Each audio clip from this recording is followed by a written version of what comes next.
said, speak from a military standpoint, but this is very all-inclusive. We're signing tremendous executive orders today that really will make us the real power in this industry, which is a big industry. Doug, why don't you go ahead? Well, thank you, President Trump. This is a huge day for the nuclear industry. Mark this day on your calendar. This is going to turn the clock back on over 50 years of over-regulation of an industry. American greatness has always come from innovation, and we were very innovative. We led post-World War II in all things nuclear, but then we've been stagnated. We've choked it with over-regulation. Today, Will is going to walk us through a series of 4 executive orders.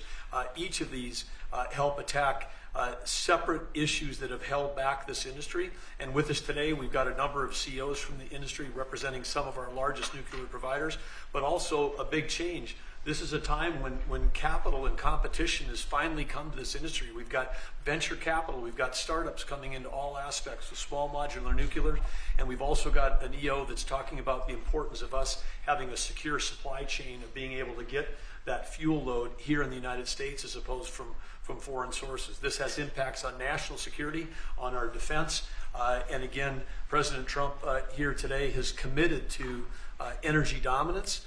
And part of that energy dominance is that we've got enough electricity to win the AI arms race with China. What we do in the next 5 years related to electricity is going to determine the next 50, because this is the first time in history where electricity can be translated into intelligence. And we need that intelligence for every aspect of our economy, but also for defense. Pete Hegseth in the Department of Defense has been a key part of this, and this is going to help us make sure that we're providing the defense we need, where we need that AI, need the electricity, but also to secure our bases here at home and around the world. Secretary? Sure, I'll just add to that before going to Will. Energy security is national security. If we don't have reliable energy for our basing, for our troops, whether forward deployed or domestically, we're vulnerable. So by having small modular nuclear capabilities, which are rapidly being fielded, that we can use on our bases here and around the world, we're creating an environment where if things happen elsewhere, the military can be relied upon. Also, we're including artificial intelligence into everything we do. If we don't, we're not fast enough. We're not keeping up with adversaries. You need the energy to fuel it. Nuclear is a huge part of that, modular or otherwise. So we're going to have the lights on and AI operating when others do not, faster than everybody else because of nuclear capability. So this is a big game changer for us as well. And we're also talking about the big plants, the very, very big, the biggest. We're going to be doing them also, but we're going to start off a little bit. I think our focus today is the smaller module, but included in this group, we're also doing big plants where needed. They won't be needed too much, but they'll literally be able to do it in an entire state. And you've read a lot about cost overruns in a couple of states that were pretty significant, but we're not going to have cost overruns. And the technology's come a long way, both in safety and cost and everything else. Would a couple of you guys like to talk about your companies, and you want to say anything? Joe, why don't you kick it off? Sure, my name's Joe Dominguez. I run Constellation Energy. We have about 25% of the nation's fleet. We're the largest publicly traded nuclear company in the world. We're in the middle of a merger with Calpine, and once completed, we will be the largest electric producing company in the world. About enough power to produce, to cover all of Mexico, actually. I didn't know that. When we talked, you were so modest. I can't believe it. That's normally not said about me, Mr. President. I'm very impressed. Go ahead. So you think it's got a great future? Yeah, well, absolutely we do. And the big change here is not only the technology has come around, but we have some of the largest companies in the world, the hyperscalers, who need this energy for AI, who are now working with us to fund the development and construction of the next generation nuclear. Nuclear is a 24/7 resource. These data centers run 24/7. Some of them will cost $200–300 billion, and they want to run them all of the time. So we can't use intermittent resources. We need something that's always on, 24/7, and nothing does that better than nuclear. The problem in the industry has historically been regulatory delay. Mr. President, you know this because you're the best at building big things. Delay in regulations and permitting will absolutely kill you because if you can't get the plant on, you can't get revenue, and the interest costs are horrible. We're wasting too much time on permitting, and we're answering silly questions, not the important ones. For example, let me give you an example. In 3 places in this country, we're trying to license new reactors at sites that already have reactors. Yet I have to spend $35 billion at each site just for the NRC to do an analysis that says this is a good place for nuclear. Well, guess what? We've been running nuclear in that community for 4 decades. Why are we even asking that question? I'd rather spend that $35 million, 3 times $105 million, perfecting a design, start building the foundation, and getting going. We need to do this for America. Are we doing something about the regulatory in here? Oh, yes, sir. Yes, you You are, Because sir. that's going to be a Today big with the factor. signature. Yes, sir. Absolutely. That issue I just described will be addressed in this EO, and many other issues that we don't have time with the president to But cover you say today. it's very, we've contemplated just about everything. Well, this, Mr. President, this Energy Dominance Council that you have created is something I haven't seen in 30 years. It brings together all the pieces of government in one place to expedite the process. Under Secretary Burgum's leadership, this has been an amazing, amazing thing. It used to be the case that I have to run to about 5 different places in Washington to get one answer. That's great. And now it's all together in one place. So all I know about Secretary Burgum and Secretary Wright is if we haven't gotten it right, we'll get it right shortly, and there'll be another That's order good. for you to I'm sign. glad But they're thank you addressing- so much for I'm your glad they're leadership. addressing. You were going to say something? Go ahead. Well, I was just going to say commercial nuclear, a bit of an unsung hero. And I just want to thank you, Mr. President, Secretary Burgum, Secretary Wright, for bringing this attention to commercial nuclear. We have the largest and most safe fleet right here in the United States. And upon that, we have fantastic innovation that's being brought forward. And it's going to come in all shapes and sizes. And it's going to actually be coming through some of these companies that you see represented here. We're going to have great jobs, we're going to have wonderful energy, and we're going to be ready. So thank you, Mr. President, you. for Very leaning good. in. Appreciate it. Great job you've done too. Jake? How about talking about your company and the job you're going to do? Yes, thank you, Mr. President. Well, first of all, a little MIT nuclear connection that goes back. I know familial for you. So, yeah, we're working on small reactors. I'm Jacob DeWitt, CEO, co-founder at Oklo. Working on small next-generation reactors that take technology America invented, developed, and pioneered and bringing it to the market after it sat on the shelves of history for about 40 years. And it's because of the actions that you're doing today that are going to help unleash that. Changing the permitting dynamics is going to help things move faster. We're seeing private investment flow into this space like we've never seen before. We went public about a year ago, and one of the most successful actually go public outcomes for a transaction like that for a small nuclear company, because the market needs this and wants this. And under your leadership, creating the Dominance Council, I mean, it's hard to overstate the value of that. And nuclear is a manifestation of energy dominance. In fact, a golf ball of uranium metal, which this is not, but it's a golf ball, has enough energy content in it to power your entire life's energy needs. I mean, it doesn't get any better than that. And to get back to building, nuclear uses the fewest materials, right? The least amount of concrete, of steel, of fuel for amount of energy it produces. So it should be the cheapest, the most scalable, the most sustainable, just like you mentioned, Mr. President, about the importance of doing that, right? The physics are on our side, and these things help unleash this innovation to actually realize that. So it's never been more exciting. Very exciting indeed. Go ahead, please. And I'm Scott Nolan, CEO of General Matter. We're an American enrichment company trying to bring back the U.S.'s lead in producing nuclear fuel. So just like car engines need fuel, nuclear reactors need fuel. Right now, the U.S. is completely dependent on other countries to make the key step of enrichment in this fuel. And these executive orders are going to pave the way for the U.S. to regain its lead. So we really appreciate it. Will you be doing the AI plants? Because we have a lot of them going up now, and or soon going up, and they need tremendous electricity. Are you going to be involved in many of these plants? Yes. Will a lot of them be using nuclear, or some are using oil and gas, some are using different things? But Many of them will be, I think. or it just makes a lot of sense. Nuclear is a perfect solution, and that's where most of them are interested. Good luck. Thank you. That'll be great. It's going to be, yes. Okay, Will, please. The first executive order we have for you relates to the issue that Secretary Hegseth was speaking to, which is the need for incredible amounts of power at defense installations and also in AI-focused installations. What this executive order will do is speed up the approval and adoption process for specialized nuclear reactors at these sorts of sites. It also involves the Department of Energy making available the necessary fuel stock It also creates a special envoy position and a strategy around nuclear technology export, the idea being that we can grow American industry on the back of foreign purchasers who are interested in this sort of technology as well.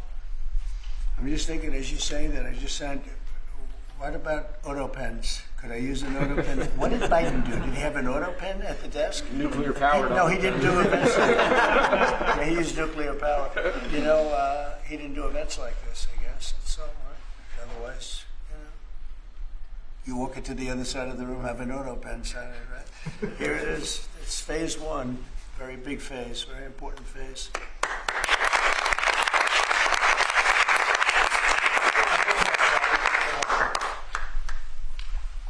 Sir, this next executive order is intended to reform the Nuclear Regulatory Commission. You heard a few of the people here speak about the complex regulatory processes that have really held the nuclear industry back. Before 1978, there were 133 reactors built in the United States. Since 1978, only 2 new commercial reactors have come online. That's because of overregulation, and the goal of this executive order is bringing that regulatory process into line with the actual needs of the industry and public safety, with an end goal of quadrupling the amount of nuclear power production in the next 2.5 decades. It's fantastic. It's exciting, right?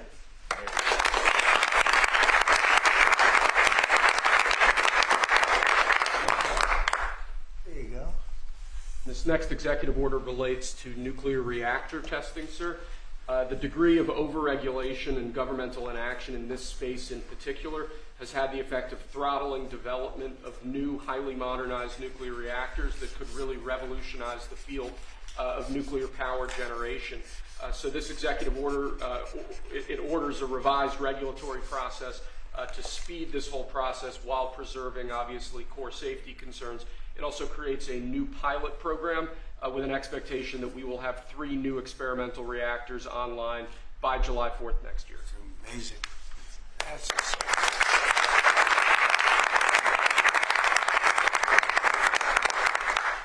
Okay, come on.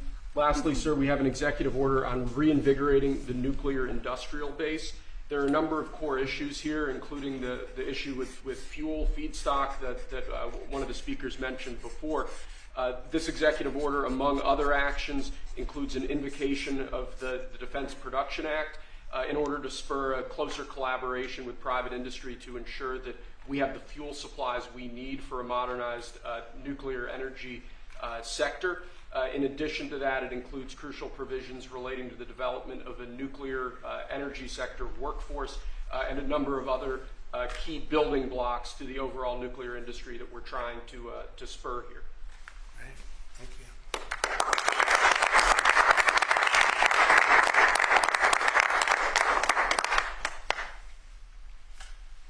We have one more for you here, sir. This doesn't directly relate to nuclear energy, but it's on a similar subject. This executive order is entitled Restoring Gold Standard Science. One of the issues that we've had in recent decades is that government policy has been made on the back of junk science, scientific studies and findings that have included conflicts of interest or scientific misconduct. The purpose of this executive order is to recenter policymaking around gold standard science, scientific efforts that have followed appropriate scientific methods that don't include those sorts of conflicts of interest, and to ensure that when departments and agencies are relying on scientific studies to promulgate rules, to promulgate regulations, that the science that they're relying on is highly reliable and available to the public. He did a very good job, didn't he? He did. How many people here could have done that? I don't know. I think a lot. Thanks. Good job, Will. Thank you, Mr. President.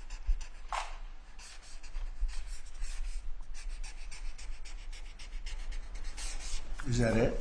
That's all we have for you now.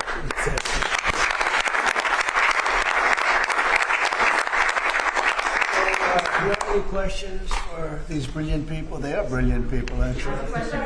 President, on nuclear, sir, a lot of the concern over the years that's held the nuclear industry back is about safety. Are you satisfied with those safety concerns? Yeah, we are. It's become very safe. Actually, it's become very safe, and tremendous work's been done on that, more than anything else. And it's really the automatic shutoffs. There's so many different things that they have now that they would have never had. You know, my uncle was a great nuclear person years ago, and that was a different, if you would have asked that question, probably it would have been a much different answer. But they have tremendous shut-off power and other powers that, and very redundant, as I understand it, like at a level that nobody's ever seen before. So it's safe. And we're going to do a lot of the small ones, and we're going to do some of the big ones. But yeah, very safe and clean. And on the social Let's keep it on this for a little while. Let's keep it on the nuclear, and then if you want to ask something else, which you might, we'll do that. On nuclear, Mr. President. Yeah, please. What do you say to folks who are concerned that speeding up licensing or even doing fuel processing raises safety and proliferation? Yeah, we're going to get it very fast, and we're going to get it very safe, and we're going to get the people in and out, and they're going to do plants. In many cases, they'll do 3 or 4 smaller ones and put them together.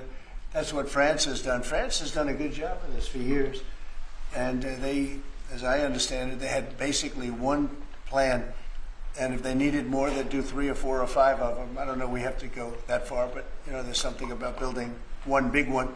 But we'll build the big ones too. We're going to have, I think I would say we'll be second to none, because we're starting very strong.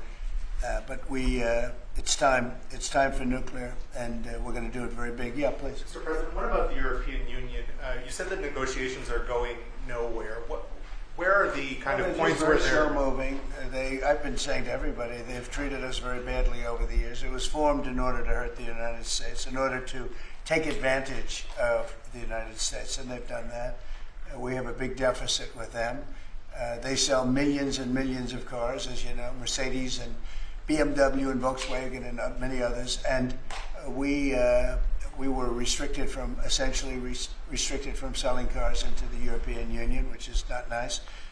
And I just said it's time that we play the game the way I know how to play the game. You know, they've taken advantage of other people representing this country, and they're not going to do that any longer. Yeah. Mr. President, you are a deal maker, deal breaker. What are you hoping to achieve with a 50% tariffs on the EU? Well, I think this is there is no tariff, because what they'll do is they'll send their companies into the U.S. and build their plant. You know, we have I guess over $12 trillion practically committed. You look at other presidents; they haven't had $1 trillion for a year, for 2 years, for 3 years.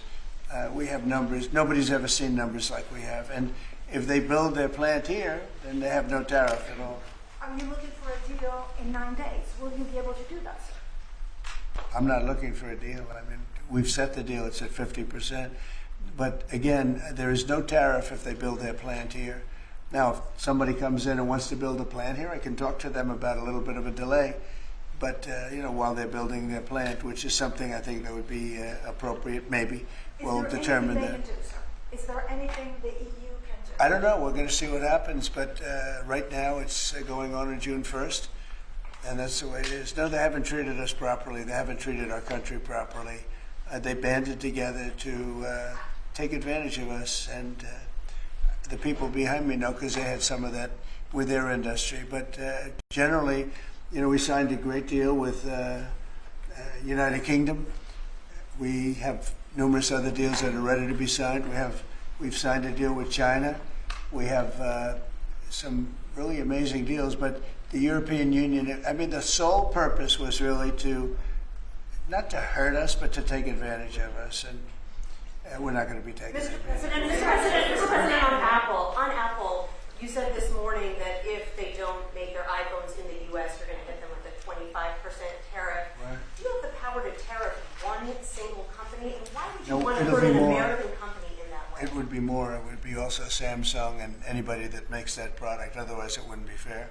So anybody that makes that product, and that'll start on, I guess, at the end of June. It'll come out. I think we have that appropriately done by the end of June. So if they make that product. Now, again, when they build their plant here, there's no tariff.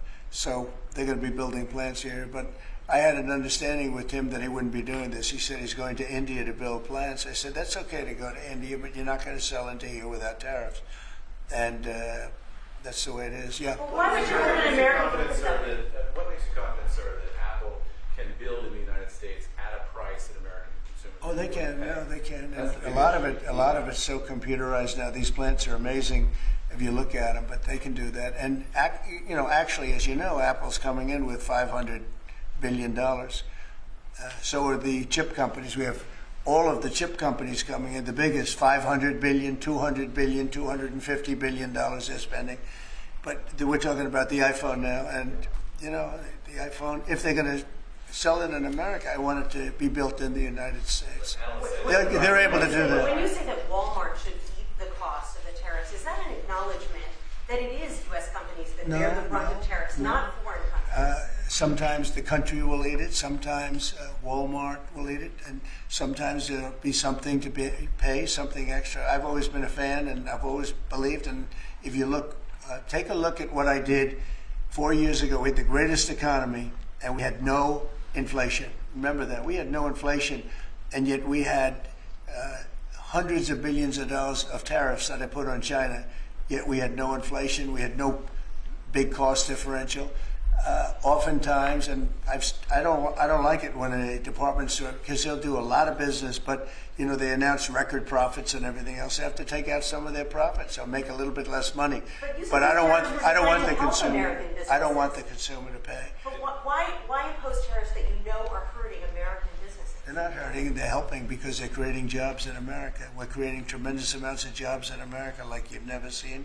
We're having investment in America. We're not getting ripped off by every country in the world. We've been ripped off by every country in the world. They're making their product, they sell it.